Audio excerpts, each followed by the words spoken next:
उदयपुर, जिसे आज आप घूमने फिरने की जगह कहते हो, ये वही धरती है जहाँ कभी तलवारों की चमक और घोड़ों की दौड़ गूंजा करती थी। सबको पता है कि मेवाड़ में अनगिनत युद्ध हुए, लेकिन एक सवाल आज भी अधूरा है। युद्ध की शुरुआत कहाँ से हुई? कौन सी वो पहली चिंगारी थी जिसने इस भूमि को वीरता की धरती बना दिया? आइए एक गहरी कहानी सुनाता हूँ, एक ऐसी कहानी जो शायद ही किसी ने आपको कभी सुनाई हो। बहुत प्राचीन समय में, जब आज का उदयपुर एक घना वन प्रदेश था, इस भूमि को मेड़पाट कहा जाता था। यहीं एक पवित्र स्थान पर महर्षि भृगु तपस्या कर रहे थे। उनके पास से एक कोमल जलधारा बह रही थी, जिसे लोग आज आयड नदी का प्राचीन रूप मानते हैं। एक दिन कुछ योद्धा वहां से गुजर रहे थे। घमंड में आकर उन्होंने अपने घोड़े उस पवित्र जल में उतार दिए।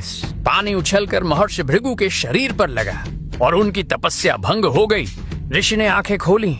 उनके सामने घमंडी योद्धा खड़े थे।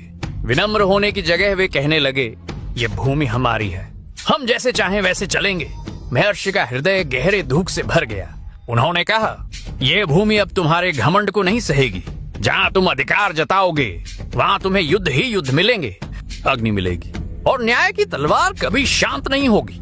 कहते हैं इन्हीं शब्दों से मेवाड़ की वीरता की परंपरा शुरू होती है। इसी भूमि पर फिर जन्म होता है शौर्य का, धर्म का, और सदियों बाद इसी पवित्र मेड़पाट पर उदय होता है उदयपुर का जन्म, जिसे एकलिंग जी का आशीर्वाद मिला और जो बन गया मेवाड़ की पहचान, धर्म, वीरता और सम्मान। हिंदुस्तान तेरी जान, तू जाने हिंदुस्तान।